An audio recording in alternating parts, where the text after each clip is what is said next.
North Korea vowing to beef up their nuclear arsenal as nations around the world warn them it's time to stop.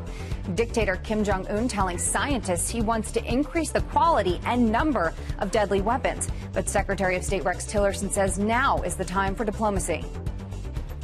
We're ready to talk anytime North Korea would like to talk. And we're ready to have the first meeting without precondition. It's not realistic to say we're only going to talk if you come to the table ready to give up your program. They have too much invested in it. Last month, North Korea launched its most advanced missile yet, potentially capable of striking anywhere in the U.S. Dialogue with the North is out of the question until the regime changes its behavior. That's coming from the White House on Wednesday local time. It contradicts earlier remarks by its top diplomat that the U.S. is ready for talks without preconditions. Kwon Jang-ho reads into the conflicting statements. A spokesperson for the White House told Reuters on Wednesday that now is not the time for negotiations with North Korea, given its recent ballistic missile test. The official said that any negotiations with North Korea must wait until the regime improves its behavior, which must include no further nuclear or missile tests. This comes in stark contrast to remarks made by Secretary of State Rex Tillerson on Tuesday, who seemed to go against the Trump administration's hardline policy by saying the U.S. was ready to hold talks with Pyongyang at any time without preconditions. Let's just meet, and we can talk about the weather if you want. But can we at least sit down and see each other face to face? And then we can begin to lay out a map, a road map of what we might be willing to work towards. The State Department was quick to try and clarify its position on Wednesday as well, with spokesperson Heather Nauert stressing there was no change in the North Korea policy and that the administration would be ready to talk to Pyongyang if they showed signs they were serious, but so far there have not been any. First and foremost, diplomacy is our top priority. We have worked very hard on our maximum pressure or peaceful pressure campaign. We continue to work on that every single day. The second thing is the policy has not changed. I just want to be very clear on that. We remain open to dialogue, and we've long said this. We remain open to dialogue when North Korea is willing to conduct a credible dialogue on the peaceful denuclearization of the Korean Peninsula. We are not seeing any evidence that they are ready to sit down and have those kinds of conversations right now. Some of you may say, well, that sounds like it's without preconditions. No, we would say that's actually in accordance to international norms. When somebody is shooting off ballistic missiles, when someone is conducting advanced nuclear tests, they're not showing any kind of interest or seriousness about wanting to sit down to talk. At some point, we would like to do that, but our policy has not changed. That is, I mean, you know, I know he said that there are no preconditions on what would be discussed at the talks, but I think he used the word caveat, which is the same, I think, as a precondition, isn't it? The precondition is they have to stop testing for some while or to demonstrate their willingness to come to the table. Is that correct? Look, North Korea has been choosing to, regrettably, to show that they are serious about talking. Our policy has not changed. We have long said that at some point we would be willing, when the time is right, and clearly the time is not right now, when the time is right to sit down and have conversations with them. But we are not seeing that they are interested in doing that, and so our policy hasn't changed. We are on the same page at the White House and at the State Department. But I just want to make clear, in effect, that is a precondition. The precondition is that they stop testing. Is that right? Look, as a show of good faith. I think as a show of good faith, to not test would certainly be a smart idea, and I think everyone in this administration would agree with that. No, but he said that there are no preconditions, and I just want to get at this. Everyone is saying that he said he's ready to talk with no preconditions. Doesn't he have a precondition? The precondition is no testing. Look, all of what the Secretary has said and the administration has said in the past is that we are willing to sit down and have conversations with them, but now is not the right time. Our policy has not changed. Our policy has not changed. I can't be any more clear than that. Okay. Yeah, go ahead, Nick. I mean, you just mentioned, you said that what you want is a credible dialogue on the peaceful denuclearization of the Korean Peninsula, and that's the policy. I mean, that's not what he said yesterday, though. He said that he's happy to get in the room for that first conversation to talk about the size of the table. Or the weather. Or the weather. So that seems to be a discrepancy. Look, the secretary then went on to say, I think they clearly understand that if we're going to talk, I'm quoting here, we have to have a period of quiet. We've got to have a period of quiet or it's going to be very difficult to have any kind of discussions. We would need a period of quiet, and we certainly haven't seen anything of that sort. I just have two quick follow-ups on that. I mean, that's separate from the issue of talking about denuclearization. So what you said now is that he is willing to have a credible discussion about denuclearization. But what he said yesterday is the administration is willing to talk about other things. Look, I can tell you our policy has not changed. If you mention talking about other things, you know, we do happen to have some Americans who are still being held in North Korea. That would be an area that would be a fertile ground to have conversations about. I'm not aware of any conversations taking place, but that would be an example of some kind of conversation that could take place right now. To get in the room and talk about the size of the table, as he said yesterday? Look, I think our position is clear that he is not. I mean Kim Jong-un, is not showing any level of seriousness about sitting down and having conversations right now. Just one more follow-up. Joe Yoon he's in Asia now. He will be in Thailand. Is he meeting with North Korean officials in Chiang Mai? He is not. So a little bit about Ambassador Yoon, and I know there's always a lot of interest in Ambassador Yoon. He will be in Bangkok December 14th and 15th. Our special representative on North Korea policy, that is his official title. He'll meet with a variety of Thai government officials. The Thai government, and I know you ask about this a lot, Alicia, has been one of those governments that has pledged to be helpful on our maximum pressure campaign. That will be the topic of discussion between Ambassador Yoon and Thai officials. They will continue to talk about the international threat posed by the DPRK. Ambassador Yoon will not be meeting with the DPRK on that trip. Okay. Anything else related to North Korea? Hi. Not to belabor the point, but the Secretary said yesterday it's not realistic to say we're only going to talk if you come to the table ready to give up your program. They have too much invested in it, and the President is very realistic about that as well.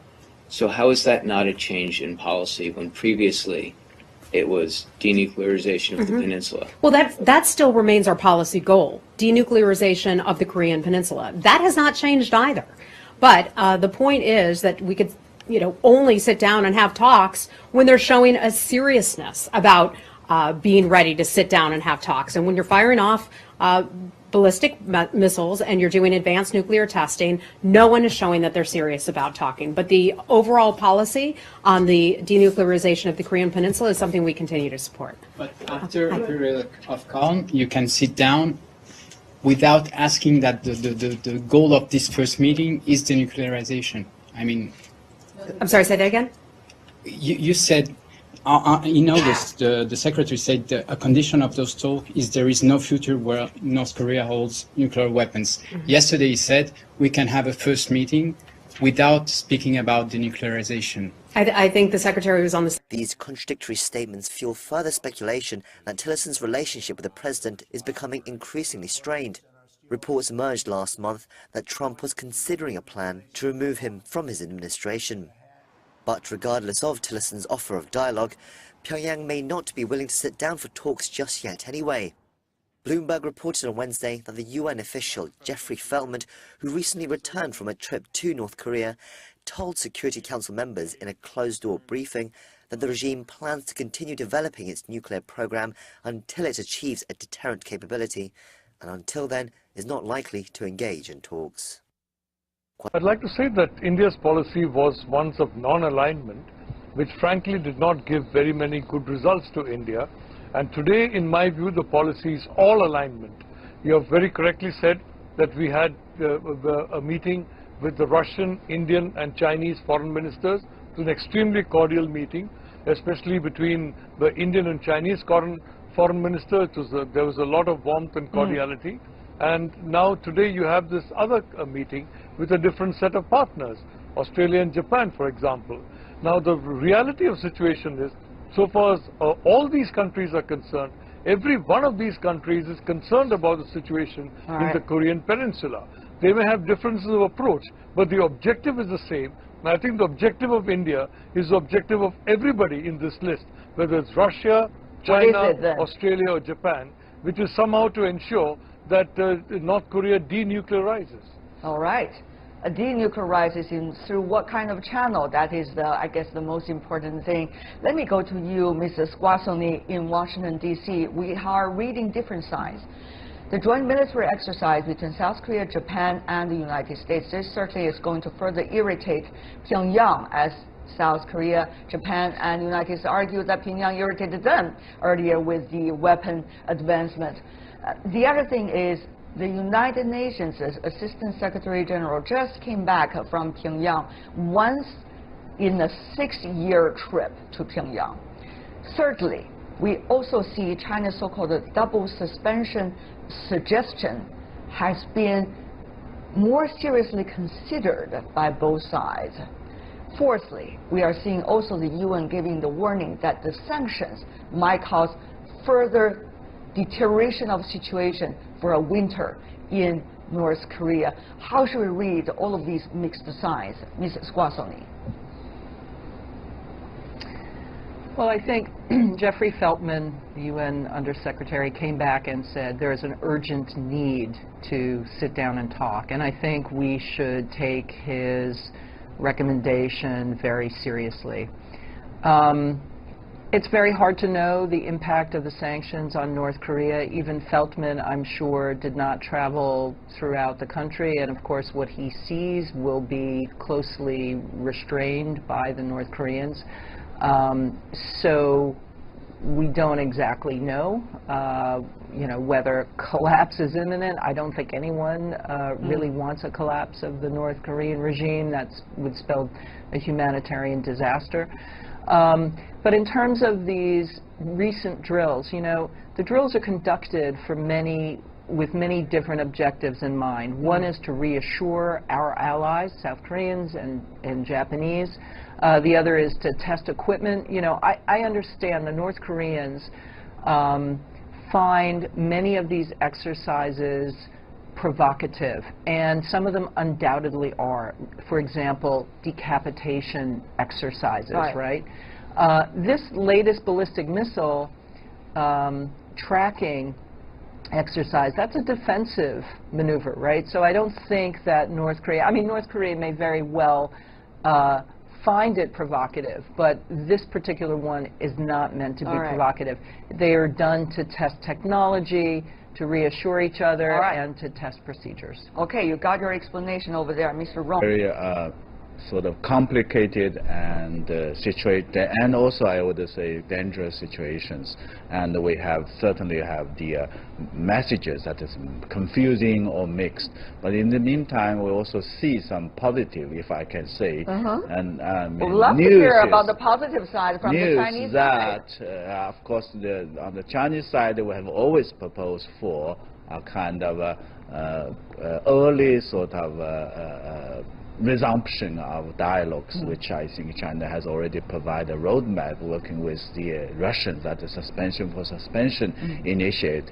But just to explain to our viewers, double suspension means that the DPRK suspend its nuclear program, weapon program, while the United States and South Korea, some of the other allies, they suspend any military drills or exercise programs. That's right. Yeah, that is meant to, as a first step, to reduce the tension that has been very high on the peninsula and could easily lead to possible miscalculations.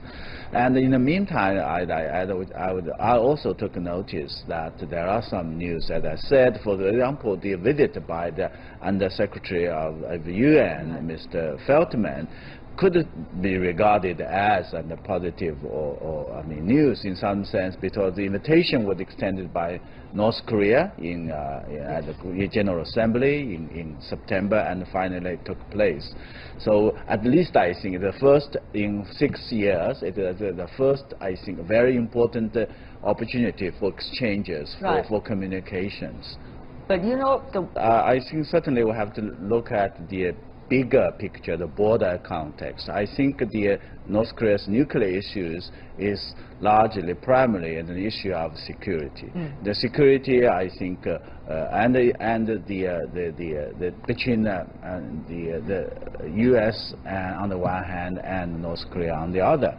So I believe, and this happened in the context of the evolving sort of situation, particularly I think the perceived the shifting of the balance of power. Right. So that's why we have seen so many diplomatic initiatives and interactions, unilateral things.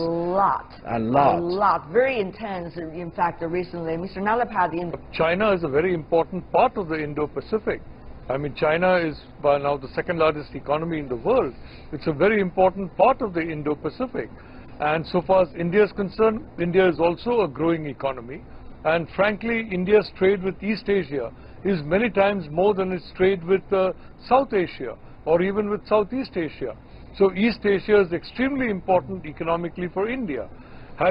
Therefore, it's quite obvious that there would be a very much stronger relationship with Japan, which is an important part of East Asia. So as I said before, India frankly is now entering the policy of all alignment. We are aligned with every power in a sense that will give a certain amount of advantage and leverage to us. On the one side we have China and Russia, on the other side we have Australia, Japan and the United States. And my own personal view is that these two blocs are never going to come into an actual conflict with each other, for the simple reason there's so much of trade, there's so much of interaction, and there's so much dependence on each other that a war would be disastrous for all sides. Mr. Squasoni, I want things started in 2015. The Indo-Pacific Alliance, you know, this is something that, right, exactly, Abe was trying to push. However, I think that, you know, the U.S., particularly President Trump, he's a wild card, right? I don't know so much that he's withdrawn leadership, but I think his foreign policy, at least as it's viewed in Washington, is perplexing, right? So that does create a bit of a vacuum for other players to move in. There is somewhat, I think, a sense that there's a need to balance China. You can look at it in a more positive light rather than simply countering China.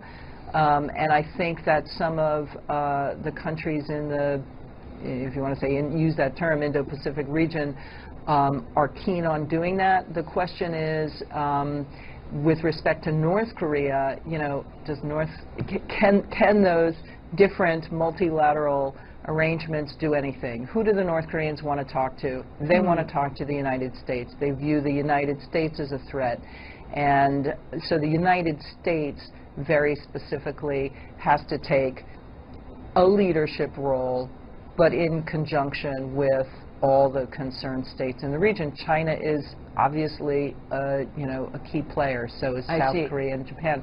You know, South Korea is not part of this Indo-Pacific alliance, and so that's a big question. What role will they play, if any?